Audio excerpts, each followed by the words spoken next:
Good morning. It's morning here. I'm just waiting for a few more people to pop in. If you can hear me, there is a chat box on the side. You might be able to see a little click box at the top and you can open up the chat column. And if you can hear me, just say hi. I know a few of you. Hello. Hi, Janine. Hey, Julie. Sarah, welcome. Stacy, you made it. Awesome. Beautiful. Hey, Stephanie, Alice from Florida. Oh, it's sunny there. It is not sunny here today. We have similar weather, I think, to Florida here on the Gold Coast. But today is just one of those odd days. It's just not sunny. That's okay. We'll bring the sunshine in other ways. So we are here because we're hoopers and we want to teach and share and spread the hoop love. How amazing. What an incredible life. Now I am going to turn on the camera and hopefully you can see me. Hello. Now, if anything happens and the internet decides to shut down or just cave in or my mom calls or something random, never fear. Or if you have to run away, I hope that you don't. I hope that you have given yourself a little bit of time to just drop in and tune in with me and listen and connect. But if for some reason something happens, then this is recorded and I will send it to you. So especially if you're up early or you're staying up late, I'm not quite sure. Time zones are different, aren't they? So I have my computer here. So if I'm looking down, I'm having a little look at the screen. Hopefully you can see a presentation on the screen right now. I've made a cute one for you. I've done these a few times. I really love it. It takes me back to my old primary school teacher days. So this one is for new hoop teachers, or every single class that I teach, and I have taught thousands and thousands of classes, all in so many different locations and venues, everyone feels new. So don't stress if you're like, oh, I've been doing this for ages. So hopefully you can see a little presentation. Here I am. If you don't know who I am, if this is like new for you, I am Deanne Love. I have been a full-time hoop dance teacher for over 10 years now. And as I said, I have taught in many different locations. I also teach a lot online. We probably know each other from online if we haven't hung out on the beach here in Australia. That would be a dream. If you ever want to come down to the bottom of the planet and hoop with me in Australia, come on down. So I want to hear about you. I know I can see a few familiar faces, but in the chat box, just let me know. Tell me what you had for breakfast. That's a random question. That's one way to get to know each other. What did you have for breakfast? That's how I'm going to know you. Or if you don't want to tell me, if you didn't have anything, if you were like me and you just had coffee, tell me where you're from. What part of the planet are you on right now? Graham crackers, espresso. Me too. Actually, espresso with a little cacao and some coconut sugar and coconut milk. That's the breakfast of champions, I'm telling you. Las Vegas, yes. Ooh, Greek yogurt, granola, and espresso. Yum. Garden of Life, red raspberry bar. Yum. See, in the States, you ladies have incredible food. Cheese omelette. Yum. Now I'm hungry. It's dinner time for some people. Oh, from Argentina. Wow, that's incredible. All right, now that you've officially made me hungry, let's move on. Yeah, Sarah had mac and cheese. That's just like, it's a mac and cheese kind of day here, let me tell you. All right, so I'm going to switch myself off and I'll come back to you at the end, and so that you can fully see my amazing presentation. But I'll come back to you. I'll see you soon. This is hopefully you can still hear me. This is the 7 tips for your first hoop class. Before we get into it, I want you, again in the chat box, it seems to be working. Ooh, vegan burgers. Focus, Deanne. Tell me, why do you want to teach hooping? And if you're already teaching hooping, because we're a very unique breed, never forget that. Sometimes if you're wrapped up in the hoop world, you can feel like it's everything. But I am constantly amazed by the number of humans that don't know about hooping yet. So we're on a mission. Why do you want to teach it though? Just let me know in the chat box. Why is it? What is it? Has it brought you joy and you want to share that? Is it bringing fitness to your life and you see a need for that in your community? Is it a new adventure, something that you're a little bit scared of? Why? Let me know. Because it's a fun exercise. Yes, it is a very fun exercise. That was one answer from Liz. Alice says she's a fitness instructor and she's new to hooping. And students see you playing around in the studio and they're asking. Yes, so this is what often happens. When you're out there as the hooper, sometimes the lone hooper, you will be bombarded by people little by little saying, hey, where are the classes? Can you teach me? I want to know that. An alternative form of coping with anxiety and stress. Big work. Never disregard how much this is going to benefit you and your students. After being certified in Vinyasa yoga teacher and bar, you want to bring something fun into your practice. Beautiful. Yeah, that word hybrid, it really is. It's the cross-pollination and the hoop community is growing and growing. Ashley says it gave her so much joy and self-confidence, and I believe it would help so many people. Yes, this is why I continue to do it year after year, day after day, in as many different ways as I can. Fears that I'm not good enough to teach yet. Well, you're in the right place, sister, because we're going to talk about that. That's a huge one. Christy says, I want to teach because I come from a poor location where obesity and heart health is the worst in the country. People think you must be young. Oh, this is big. Or have money for an expensive gym, and that's the only way to go. I want to show people of all ages and backgrounds that you can be healthy by having fun. You can't see me, but my whole entire body is standing up and just bowing down to that. Yes, yes, yes, yes. Stacey says hoop dance has reintroduced me to myself, and I love sharing mindfulness in motion. It helps with balance. Yes.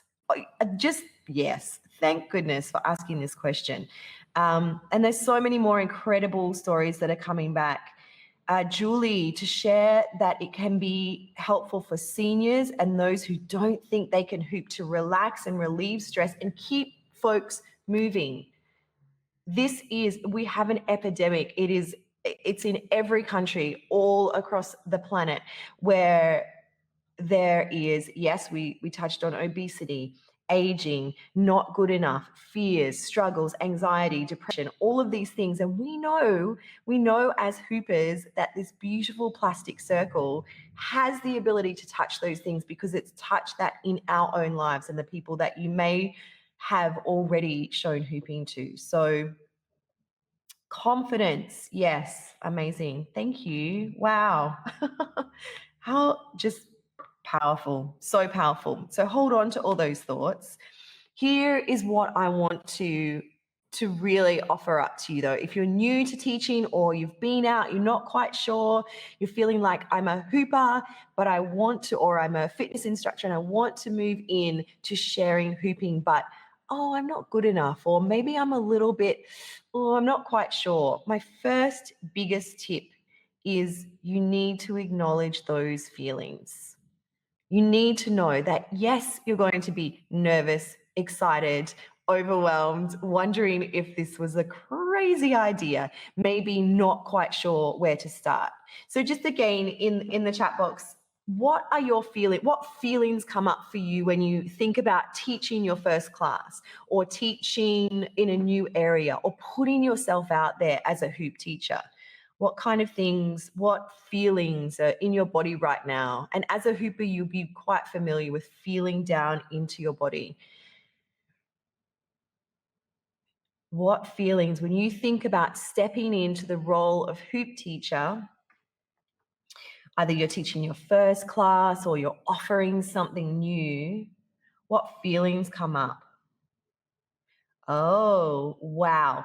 Who do I think I am? What makes me think I'm the one to teach others? Powerful questions. feel intimidated, not good enough, not making a connection, that I'm not very good. So how can I help people that think it's too hard? I feel like I'm being exposed. I feel like I'm being judged. Can I just say I love you so, so much? These are just to be this vulnerable and to share these fears. This is the mark of a brilliant leader and a brilliant teacher. And you need to acknowledge these things. You can't shut them down, because moving through this stuff, these feelings that we all have, if you're not willing to, if you can't, or with me together, move through these blocks, then you are going to struggle. It's going to be really challenging. But I really need to tell you that it doesn't have to be this way. Alice says, I'm not afraid of teaching since I'm an instructor. Yeah, so you've got that backing. But I'm such a new hooper that I feel like I'm not experienced enough. And that's a huge thing as well. It's like I want to have those skills. You know, for me, if I had to go in and teach a very different class, I would want to know that I had the structure and the practice to support my courage and confidence. Nervous butterflies of not being good enough.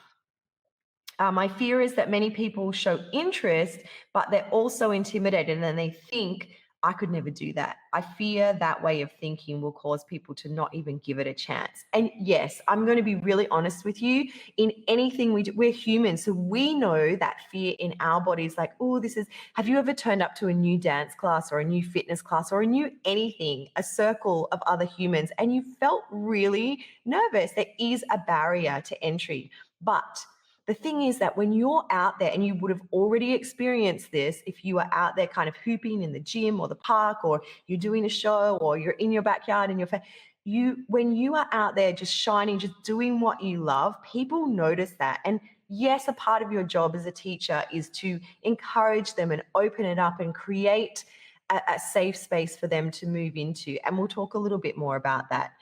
Liz says that she feels excited and nervous at the same time. Beautiful. Now, often I'll say that fear and excitement, or nerves and excitement, are very, very similar sensations in the body. And so we have to kind of hoop into it, move into it a little bit, and recognize that both of those feelings and those sensations are really valuable. Because if you just didn't care, if you didn't feel any of this fear, if you didn't feel any of this excitement or nerves or I'm not good enough, or you would just walk in, or you wouldn't do it at all. You would probably just give up or sit on the couch. And I get the feeling that you are a lot like me, and sitting on the couch is just not an option. And you've seen what movement, what hooping, dancing does for your body, and you have seen how other people are kind of asking you to step up. And so you're moving into those feelings. So number one, acknowledge your feelings. They are there. Can I tell you that my first ever hoop class, actually probably my first,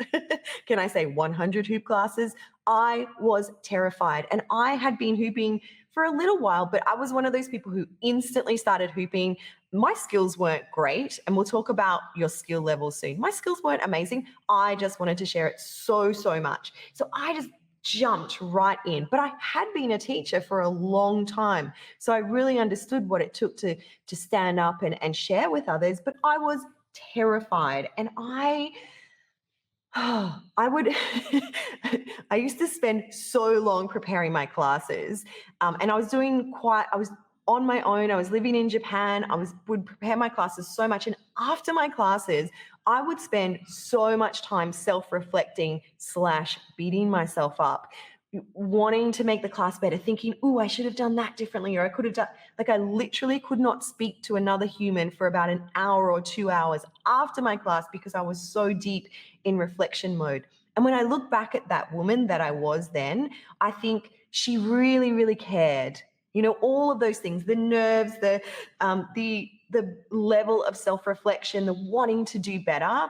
Sometimes we just have to acknowledge that means that we truly do care, and we are meant to be doing this. So move into it. All right. The second tip that I would absolutely recommend so that you can feel confident is to do your research. Now, there's a whole bunch of areas that you're going to need to research. And I have a huge, over a decade of working with hoop teachers all over the planet. I've supported so many people to do this research, and there is a growing community of hoop teachers. So you're not alone. When I said before, I used to feel like I was quite alone. There was a handful of us back then, but it's grown. So you are supported. Doing your research about the insurance that you're going to need to cover yourself in your classes, researching spaces. This is actually, I really love this bit. I've got this just fascination with spaces. So I love looking at studios and churches and YMCA and the back, like outdoor space. I love it. So for me, that research is very fun. And I would say that if you're feeling a bit of heaviness around, oh, I've got to do so much work before I can run a class, or there's so many things that I need to know and it overwhelms me and it stops me, it holds me back. I would ask you, and I would really just encourage you to turn this in to part of the creative process. For a lot of us, and I used to be like this, the concept or the thought of me having to do paperwork and find out about insurances and taxes, that stressed me out so much until I changed my mindset around it. And I decided that in all of the countries or all of the locations that I've lived in, it's just a structure. It's a law. It's what has to happen. So do you know what I need to do to research? I simply need to pick up the phone and ask questions. Hello, insurance company. I am going to be teaching hula hoop classes at the local church. What insurance do I need? And they will provide you with everything. They will ask you questions, they will give you answers, and then you decide what works best for you. It is as simple as that. It's a creative process. Doing your research is also about understanding your students. I noticed that quite a few of you were saying that you're wanting to work with different groups in your community. So getting to know the groups that you're offering to, and yes, don't we just want to teach the whole entire world to hula hoop? Isn't that our dream? It's not going to happen. It's too much. You can't teach 7 million people. There's not a space big enough. But you can teach 10 incredible women at your local gym, or you could teach 25 seniors every Thursday lunchtime at the local community centre, or you might teach 50 students at the local school. So understanding who your students are, and they might vary. On Thursday nights you might teach the ladies, on Saturday mornings you might teach the mums, and on Monday afternoons you might teach the kids after school. So it can vary, and that's been my experience, that I have a whole range of different students. Research your equipment. Ooh, I have had so many speaker systems over the years and wireless head mics. And I am not a gadget lady. I'm not really into it. But again, if that's not your thing, you can't be expected to be a genius at everything. So what do? We ask for help. Gee, that's been a hard lesson for me, because I want to know all of the answers. I need the right stuff, and I want it at the best price, and I want to be able to be organized and be professional, and I can't do it all myself. So I reach out and I ask. And a lot of you know that I have been sharing an online teacher training, and I have been doing this for many, many years. And one of the greatest parts of this training is that now there is a community of other teachers, global Hoop Love coaches around the world, and they ask these questions. They jump into the private group and they say, hey, I need a new head mic. How much? Where do I get it? Send me a link. Hey, I need a new class playlist. Quick, hurry up. So it's about reaching out and getting support, and doing your research about hoop sizes as well. That will also be in connection with the types of students that you're teaching. If you're teaching kids, you're obviously not going to be taking in a whole bunch of adult hoops. If you are teaching women who have not moved their bodies or maybe struggling with some weight issues, then you're obviously going to take in much larger hoops so that they can feel successful, so that they can get that connection that we've had in our bodies. Sarah says that asking for help is scary because it's another opportunity for rejection. Doing everything myself lessens those chances. This is such a beautiful response. And thank you so much, Sarah. I used to think that too. Like, I used to think if I reached out to another hoop teacher, you know what they're going to say to me? Who do you think you are? Why would I tell you? Because you're my competition. Or no, of course I'm not going to tell you. And that would sit in my head and that would hold me back, and that would create so much anxiety, so much overwhelm, so much struggle. And it was a really, really massive journey for me.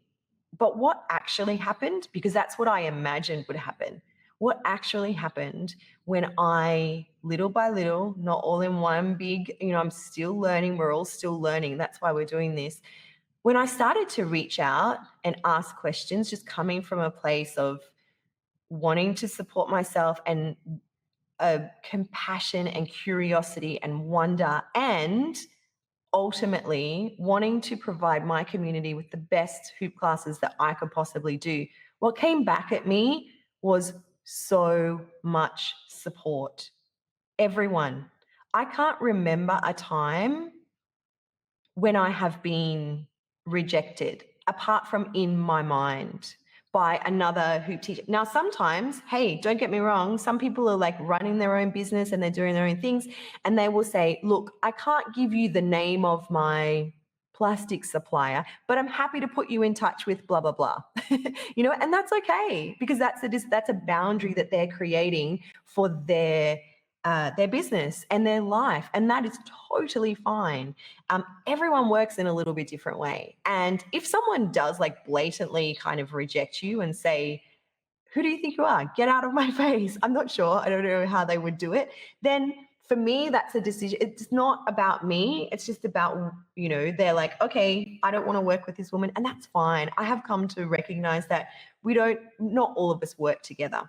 But again, for me and the hoop teachers that I really, and there are hundreds of them, that I really want to work with, they're the ones who are in community and supporting each other. And we're moving through those fears of being rejected. All right, here we go. Let's get down to the nitty gritty. Oh, wait, Christy says my biggest obstacle is getting started has been lack of equipment and or funds to obtain the equipment. Yeah, big one. However, I have started researching on government grants to give out money to start fitness programs. I may be rejected when applying for those, but it's worth a shot.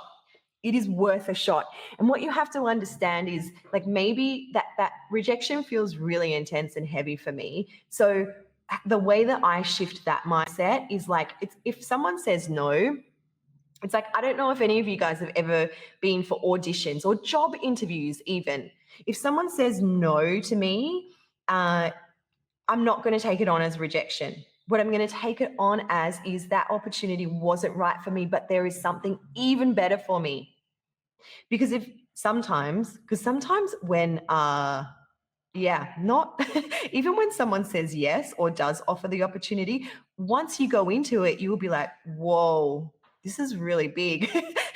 Did I actually really want this? So changing the mindset of rejection, of fear, of those things, look, they're going to come up all the time. And it's scary to put yourself out there because people will say no. They will say, no, we're not funding hula hoop classes because whatever reason, we're giving it to gymnastics or we're giving it to painting but then there's another opportunity that's ready and waiting for you always. Number 3, the third thing that you're going to need to do is craft a plan, because you might be this incredible, amazing hooper, but hooping and teaching are two very different skill sets. I'm going to say that again. Hooping and teaching are two very different skill sets. Some people struggle with that in the beginning because they're incredible hoopers, or they've been in the hoop for a while and they feel like they can just jump in and share it. Well, having a plan, having a class plan is going to help you. And later on, I'll talk a little bit more about a plan, but a class plan gives your class a flow. And if you're already an instructor, you know this, it's kind of the anatomy of a class, but very quickly, a basic hoop class plan could be your warm-up. That might be on-body stuff or an activity or a game or something social, and then focusing on skills or tricks or technique, then doing a little sequence. I know some people love teaching choreography. Other people do not love it. And that is okay, because you're owning your style of class, you're understanding your students. Some playtime. Never underestimate the power and the joy and the necessity of playtime in your classes. And by playtime, it could be something like putting on one song or two songs that are joyous and fun, and giving your students time to explore what you have taught them while you make your way around the room and connect with them.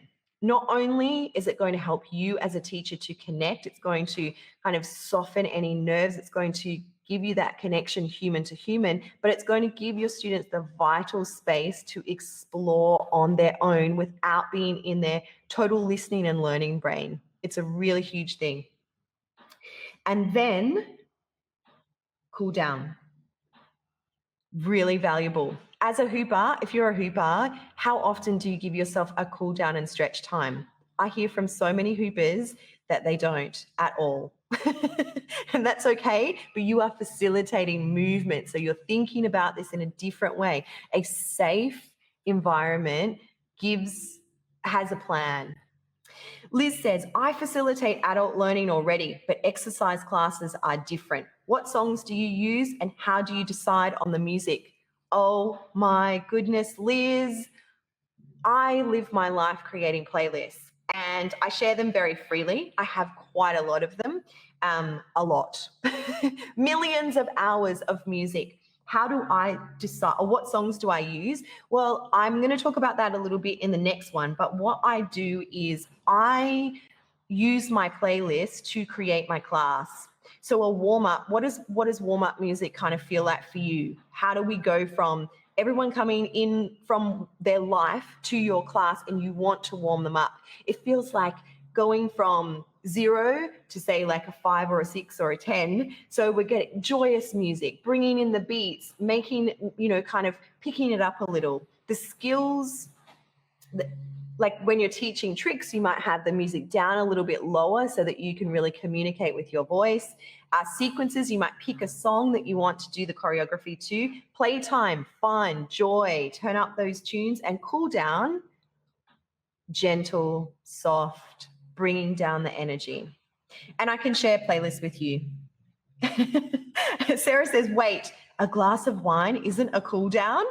Well, maybe it is for you. Look, I have a friend that does hula hooping hens parties. Do you know what a hens party is? Is it an Australian thing?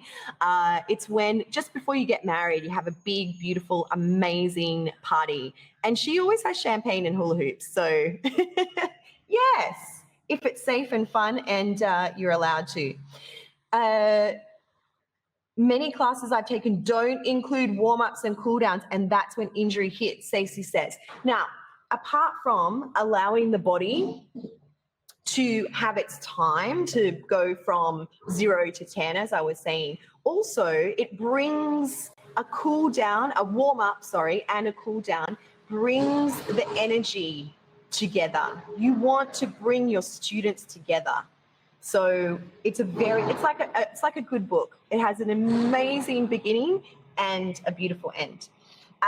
Christy says, just an idea for the playlist topic. Let each participant choose a song. Yes, a good way for everyone to feel included. And yes, absolutely. And what will often happen if you're teaching courses is that you will get to know what your students love and you'll make friends with them, and you'll yes, you could say next week, in playtime or jam time, I want you to pick a song, bring a song. Sarah says a bachelorette party. That's it, bachelorette party. Thank you, Ashley. Ashley tells me I have the best playlist. Amazing. All right. Okay, this goes to playlist as well. This is what I really want you to think about in your classes, particularly if you are feeling a little bit stressed, or there's nerves, or the energy is getting out of control, or you're feeling a little bit frazzled, or the energy is low and you're like, oh, I don't think people are learning. Develop your anchors in your class. And by that, what I mean is, first of all, have a plan, a structure. That is going to be something that you can always anchor into, that every class will have a beginning, so like a warm-up activity. It will have a skill set, and it will have sequences or flow sessions. It will have playtime, and then it will have a cool down. Now you can change that up and mix up anything. You can put in different variables into that structure. But if you have that structure, you will always be anchored and confident in what you're sharing. Second, yes, playlists. I personally, everyone does it a little bit differently, but I personally use my playlist as my cues. So I know my playlist so well that I know when a certain song comes on, it's time for us to change up the activities or move into flow sessions, which means that I don't have to keep looking at my clock all the time. I don't have to be like, oh gosh, it's 15 minutes in already, because the music is my anchor. And the third anchor, oh, we've all got it, but do we use it? Breathe. Take a moment as a teacher to step back from the class, take a full breath, have a look around and observe what you have created and your students. Breathe. Ask your students to breathe with you. Take a deep breath. Anchor yourself in. Yes, yes, yes. Okay. Number 5, my fifth tip before you teach classes or before you go into a new class is to practice. We practice hooping, we practice our fitness sequences, we practice everything. So practice either on your friends or in the mirror or to the camera, or practice. Give yourself, even if you, like when I used to perform a lot, I would practice physically, and then I would practice in my mind as well. So you're going to come up with your own technique to practice. Give yourself that time and space, and you will get better. Like in the beginning, your classes might feel like you want to practice them a lot. You don't want to be referring to your notes, but after a while, you'll get better and better. All right, 6th tip. How's everyone feeling? Oh, Stacey says, I love using a mirror outside. Yeah, me too. I'm a big mirror girl. So set up that mirror and just practice and watch yourself, smile and breathe, have fun, play. Number 6, support. Sometimes this one can feel challenging. I remember when I was first teaching, I felt like I was the lone hooper. I didn't have any support. I was too nervous to reach out and ask other people because, like what we said before, rejection, or they would say, why am I going to tell you? But surrounding yourself with other hoop teachers. Because don't we just love to know that we're not the only one going through this? Don't we just love to be able to message a friend, aka another hoop teacher, and say, hey, this is my plan. I'm thinking maybe I'll do this. Have you done this before? Don't we just love to know that if something is coming up for us, that we can discuss it with someone else that totally understands? And as I said, we are a unique breed, but now there are hundreds and hundreds of other hoop teachers doing what we're doing, and we are supported. So having that support is going to help you. Being able to say, I'm really nervous and I'm not sure, and do you think they're going to like it, and do you want to look at my plan, and are these the hoops that you would use, and do you like my playlist? Can I have a look at your music? Support. And I'm super proud. It's like my proud hoop mama moment that I can say that over the years, together with the Hoop Love Coach training, that we've cultivated that support. It's my, beyond everything, it's my most proud moment. Get this, you are supported. All right, this is my final tip. And then I know some of you have questions for me, so I'm going to open up the, you've been asking beautiful questions, and I'm so, so grateful. I'm such an open book. I can share anything you like. So after this one, I will open it up for your questions. My 7th tip is that one thing that you really need to remember when you step into any hoop class or any teaching situation or wherever it is that you're sharing hoop dance, every class that you share is going to be a multi-level class. And some new hoop teachers, it can be a little bit rattling, shall we say, in the beginning, because one lady in your class is going to get every single trick in 5 seconds, and she's going to be a whiz, and she's going to be off and doing everything and wanting more. And then 3 of the ladies or men in your, or kids in your class are going to learn a little slower. They're going to need you to repeat things. They're going to ask you to show them again. They're going to call on your teaching skills. And my tips are, and there's so many more than this, but my tips are: observe what is going on. If you're feeling like in that situation, let's say someone is really struggling with a technique or a skill, there's a whole range of things that you can share with them, but step back and watch what their body is doing so that you can then give them feedback. So observation as a teacher will be your greatest friend. Also, and in the second module of Hoop Love Coach training, if some of you I know on here have already done it with me, but in the second module, I give you 100 video lessons. That's 100 foundational tricks. And I like to share a lot about variations. Like every trick has a variation. So if someone's a whiz and they're getting all these moves, like they get the escalator straight away, or they get the weave, there are variations that are slightly different to that move that you can also share with them while you are supporting the ones who need some extra time, who need some extra support. So variations will be your friend as well. And connection. You are teaching humans. You are a human. We can build barriers between each other, but as a leader and a teacher of a multi-level class, because everyone will come to your class with a different background, with a different feeling on that day. Someone's eaten too much curry before they come to your class and they're not feeling so great. Someone has had a really bad day at work and, you know, their energy is low. Someone is on top of the world and they are loving it and they're getting everything and they love your playlist and they think hooping is the most amazing thing ever. Connect with all of them. And connection is communication, joy, movement, offering up support, eye contact, praise, all of those things, all of the things that we desire to feel supported and to feel success in our life. They're the things that will create a successful class as a teacher. Okay, Liz asks, for classes, do you prefer drop-in, set number, or both? Okay, let's talk a little bit about the structure of classes for me. And I go into this a lot in the training because this has been a very big deciding factor for the success of my classes. But one thing that you need to remember is that every community is a little bit different, and every venue that you teach at might be a little bit different. When I moved back to Australia and I started classes, I was just doing a Monday night drop-in. And Liz, I hope this is what you're referring to.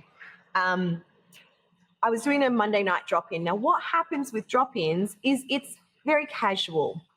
And the people in your area might also be very casual, AKA they may not show up because there's no commitment. But that's not to say that a drop-in class is not a beautiful beginning playing ground, because it gives you a chance to provide something for your community. And a drop-in situation, that's how I started teaching way, way back. It was in a park. So I would just go out to the park in the middle of Tokyo and I called it a hoop jam, which is a drop-in. It wasn't in a venue. But really what works for me, and knowing that I can show up and that I'm offering to a certain number of students, is now, and it might not happen for you straight away, but is a course. So I offer a 4-week or a 6-week or an 8-week course. I outline exactly well, not every single thing that I'm offering, but it is a general description of the course and a price, and I allow people to book in. Now, why that is so successful is, A, you will know how many people are coming to your class. You won't be stressing out that no one's going to turn up or too many people are going to turn up. B, your finances will be covered because you will come up with a pricing structure that pays for your venue hire, that pays for your time and energy, that pays for any hoop equipment that you might have had to purchase. So what is the maximum student numbers that you recommend to start with? Look, most new hoop teachers go for 10. They like to, 10 seems to be a very great number, but in your first, like if even in your first like practice or drop-in classes, sometimes a much smaller number. People like to just maybe practice with some friends, like 3 or 4 friends. And then sometimes, there's so many opportunities as a hoop teacher. Sometimes you might go and teach at a yoga festival and suddenly there's 50 people in your class, or you might go and be called to teach at a say a school fun day, and you might teach 30 kids each time, but there's 4 groups of them. So while I'm saying there's lots of different opportunities, in the beginning, smaller class groups are going to help you to kind of connect and get around. Stephanie says about connection that that's the part that gives her anxiety. I look forward to it and enjoy the results, but I'm generally socially awkward. The hoop allows me to talk about something with passion and happiness. Yes, yes, yes. Look, I'm socially awkward. I find it very challenging. Last night I went to a gathering. I find it very challenging to have conversations. I get nervous. I don't know what to say. I think anything that I might say is going to be wrong or stupid or that. And still, this has been a thread through my life since I was a child. But we have many roles as adults, and when you step into the role of leader and teacher, the purpose is greater than your social awkwardness.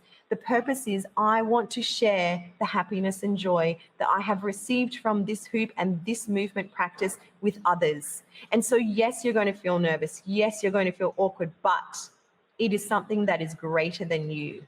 That is why that is where I get so much purpose in my life. So I'm so with you, Stephanie. Like, I totally 100%. And people say, no, you're not. You're always blah, blah, blah on the camera and you're doing all of these things. That is because is my role as a teacher and a facilitator.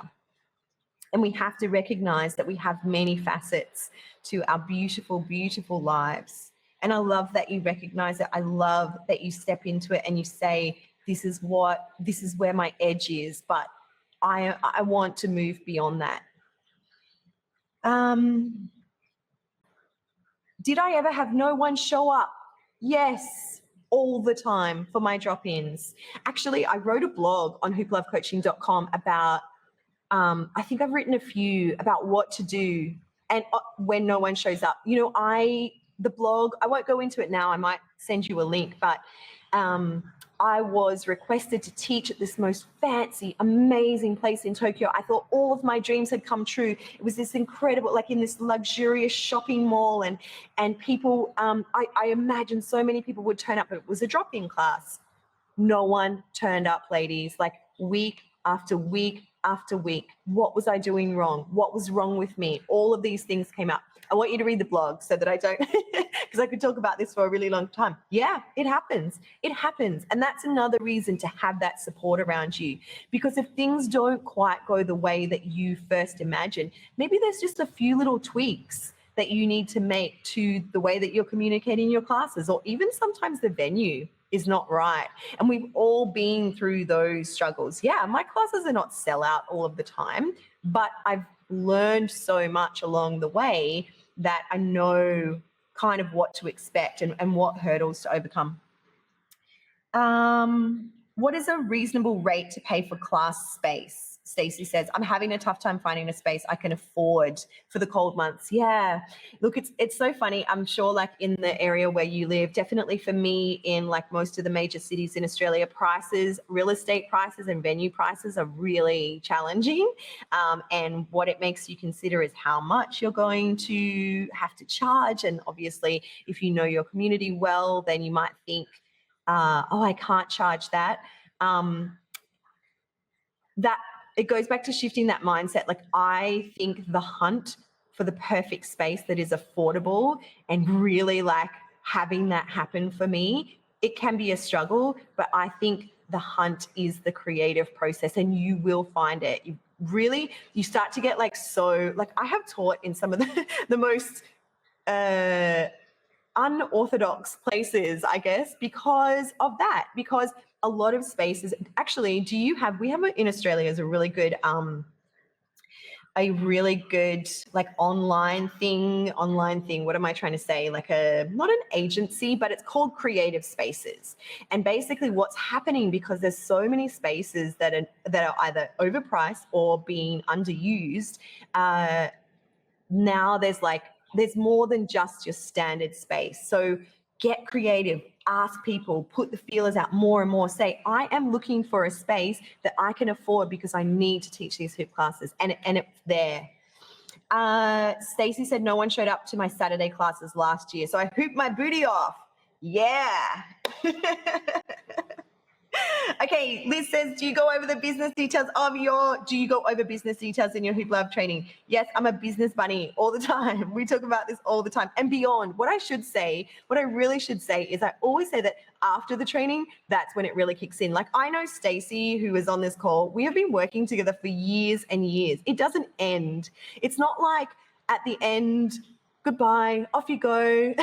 That's when all of the real stuff, and things change. My career has changed. It changes from month to month as new things come up. So do I offer one free class? Liz says. No, but that's just me. I do know from a lot of hoop teachers, they offer one free class and this is a part of doing your research in your community. Is this a big thing? If I offer one free class, what is that going to lead to? Do I offer one free class and if they sign up for my next 6 weeks? So it's about deciding what works for you. I don't offer one free class. I offer, this is my 8-week course. It costs this much money. You are going to get these benefits. Love it. Sign up. Do it with me. Come now. But every community is different. And I do have to say that I have always taught in major cities and people have the money or they find the money. And that is not the case with a lot of the other hoopla coaches. They're in very different circumstances. So some people are teaching free classes, but they're getting paid by the local council or government.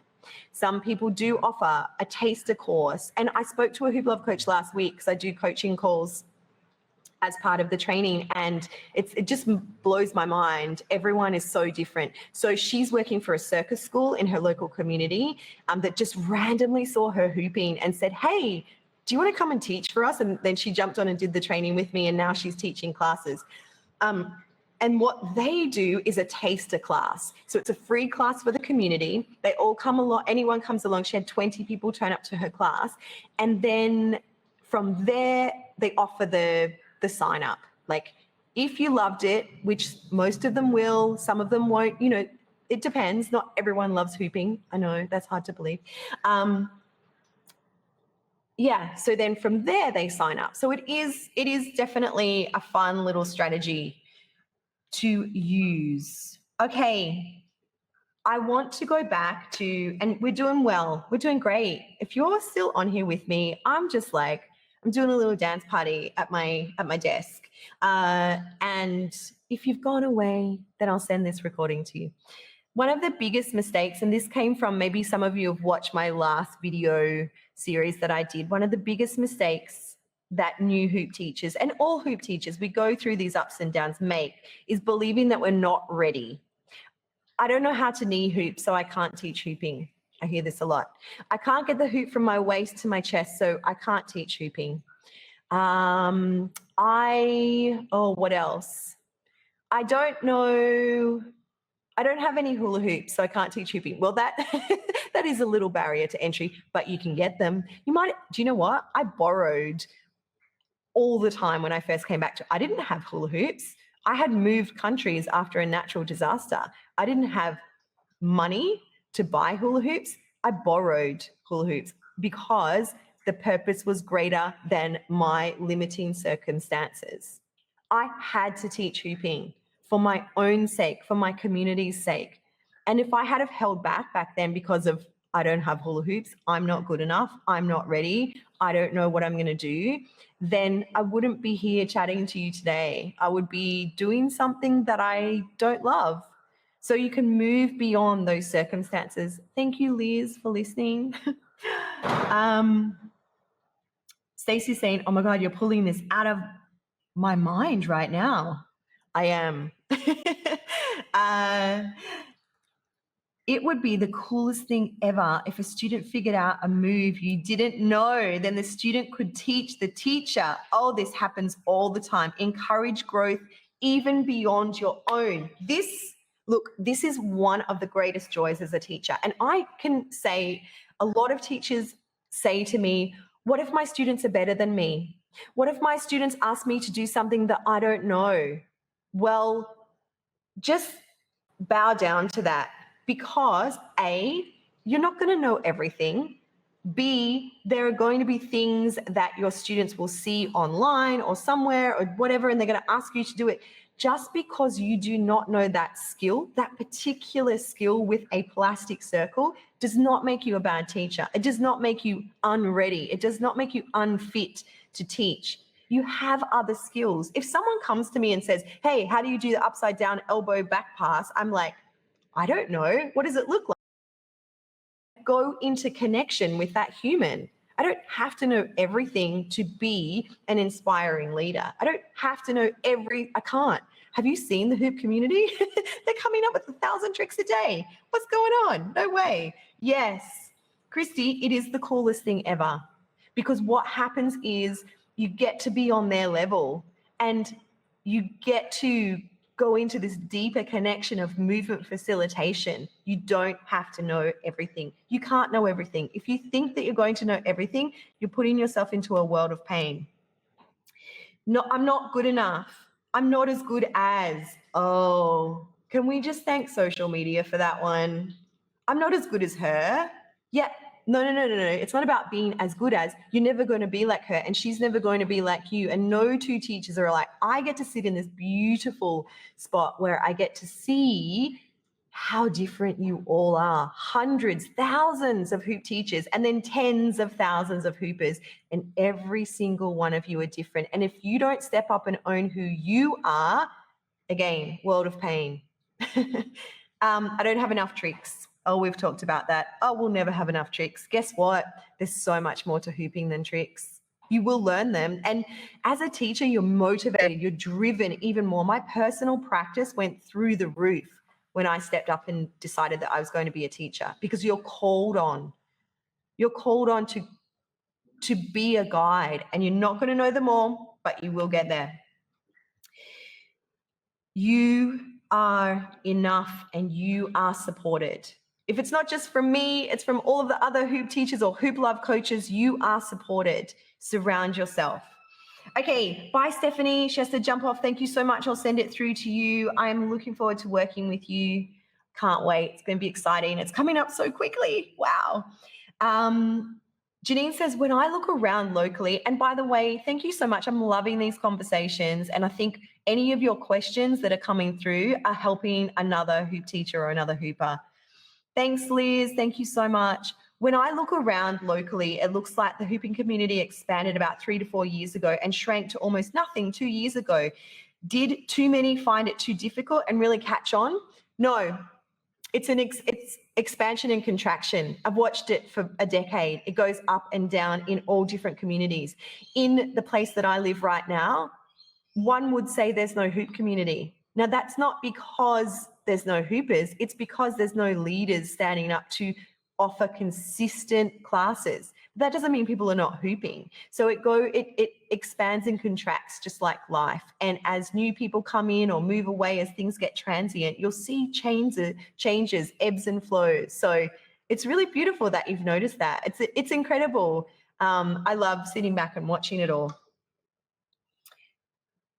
Stacey says, I love being a hoop love coach. I love working with you. Thank you so much. Thank you. Thank you.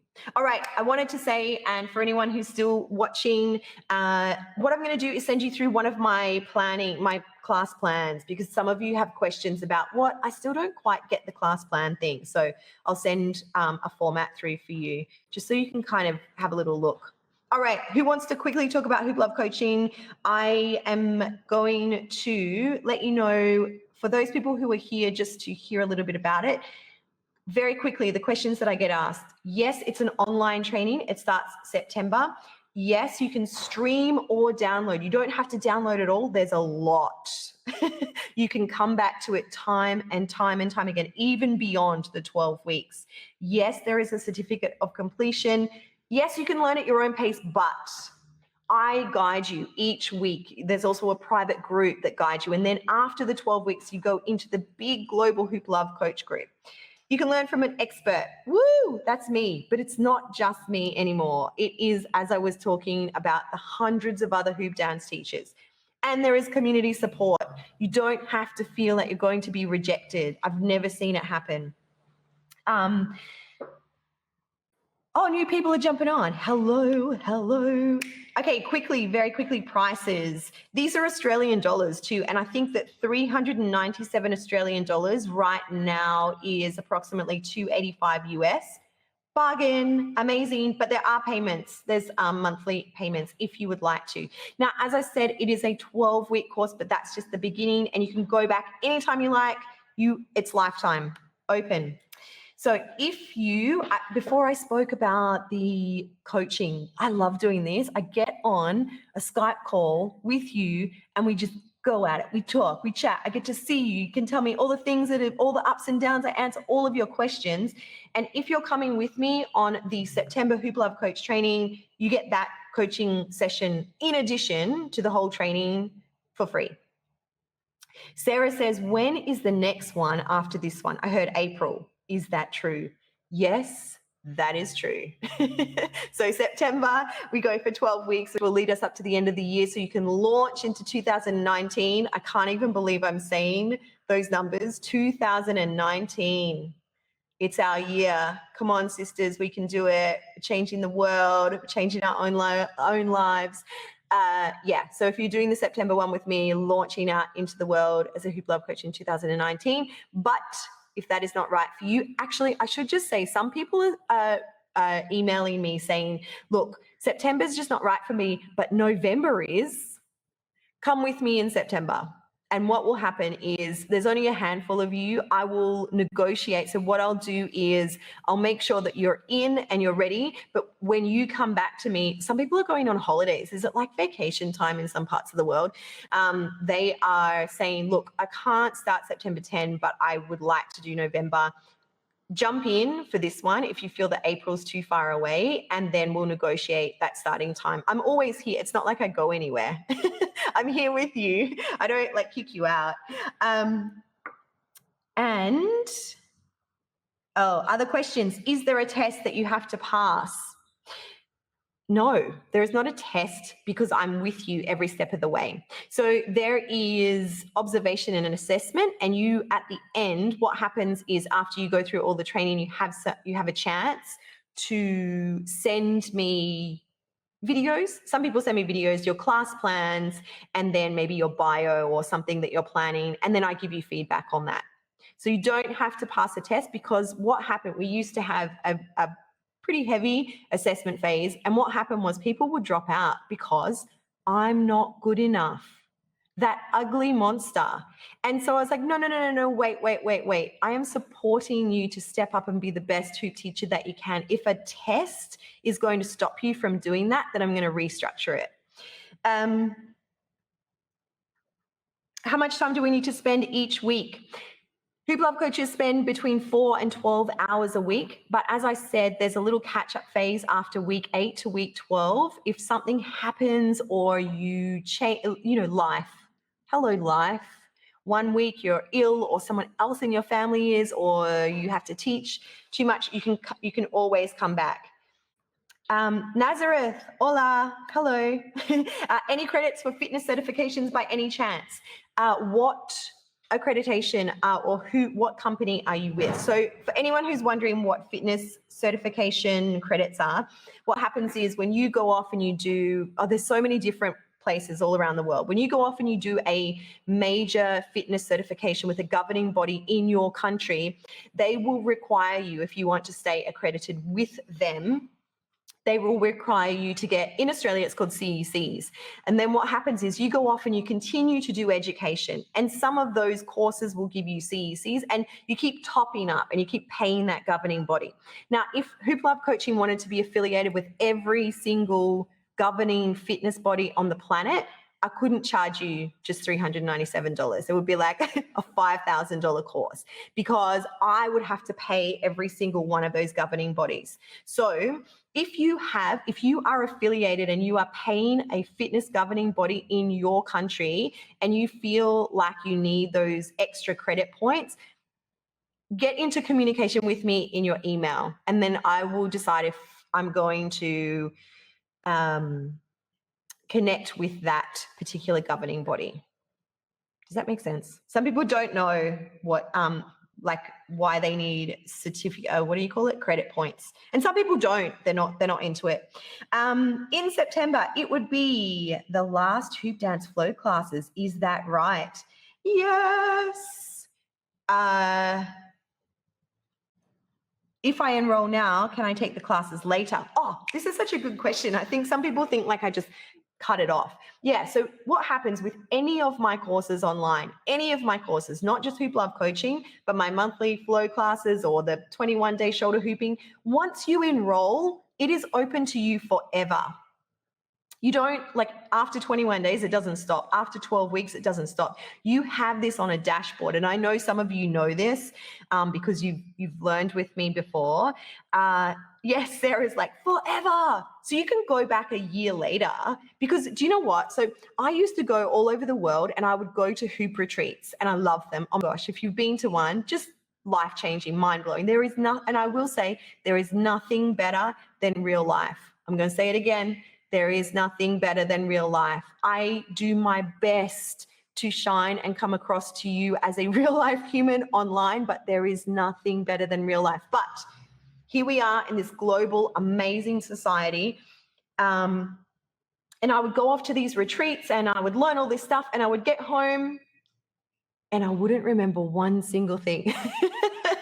Try explaining that to Masa, my husband. He's like, what did you learn? Oh, this really cool trick, but I can't remember it because that's the way I learn.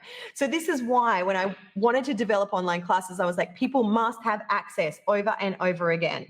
So yes, you have access. Yes, Christy says that she bought the shoulder hooping over a year ago and she still has access. I'm not going to cut you off. Unless the internet stops, please don't even will that to happen. You have access. Janine says, I'm very new to hooping. I still rely on my beginner hoop and I'm working to build stamina with my hoop dance. Should I wait until I have more foundational skills before learning to teach hoop? It is your decision. I would say two things. First of all, many beginner hoopers or fitness instructors or dancers as well come in and do the Hoop Love Coach training. And what they realize is that it's like me going off to do my yoga teacher training. I've been doing yoga, but then when I went and did the yoga teacher training for that 30 days, I was in yoga. I was yoga. And so that a lot of people say that about the training as well. What it does is it brings you into focus with practicing and it levels up your own hoop practice. However, on the flip side, some people like to wait for whatever it is that they decide.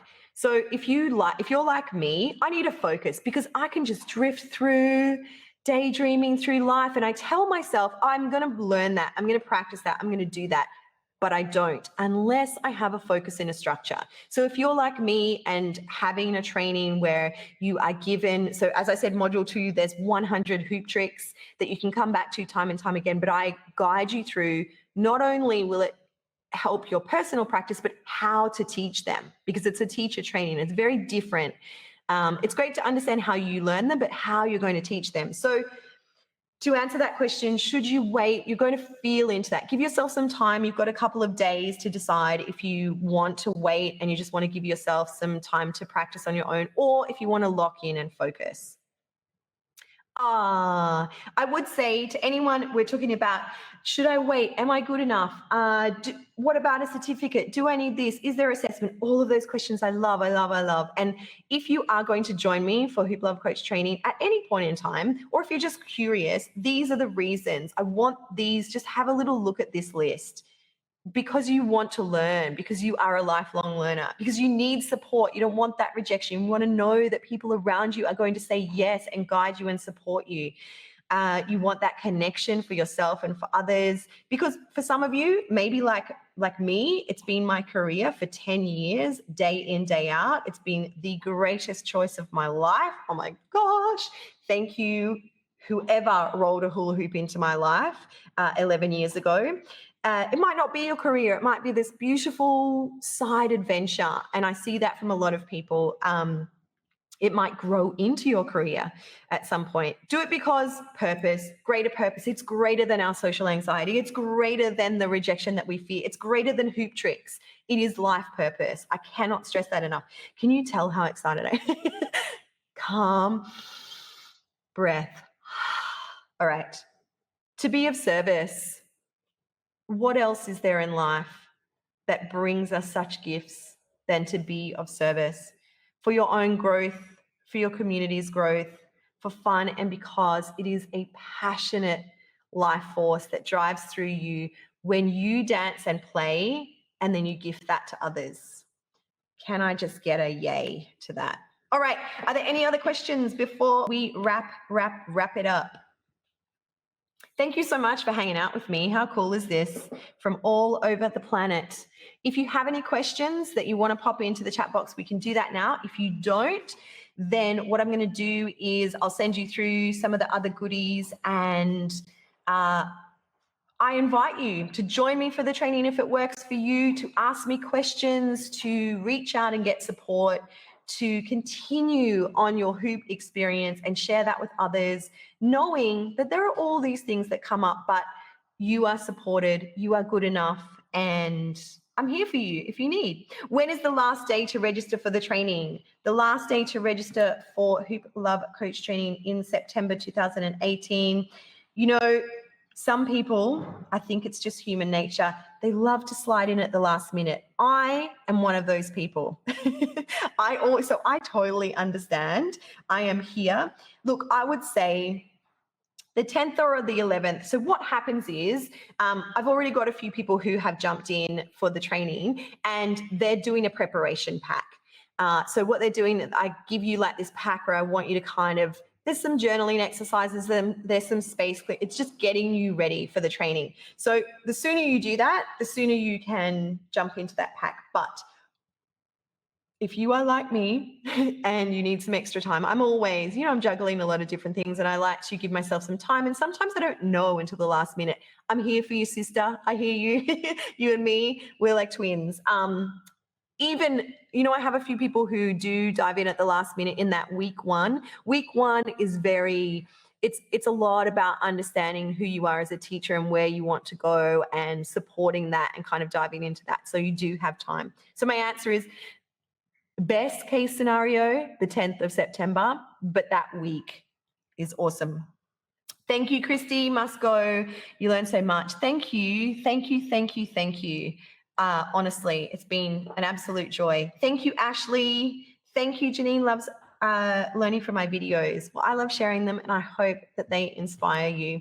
It's been a joy, amazing humans. If there are any other questions, you can jump in either to my Instagram at DeanneLoveXO, or my private email is hooplovers@gmail.com. Go out there, share. How brilliant. I am so grateful to have done this with you, and I'll see you online. Hope it would be my dream to see you on the beach, but I'll probably see you online. Thank you so much, everyone. Take care. We'll talk soon. Bye.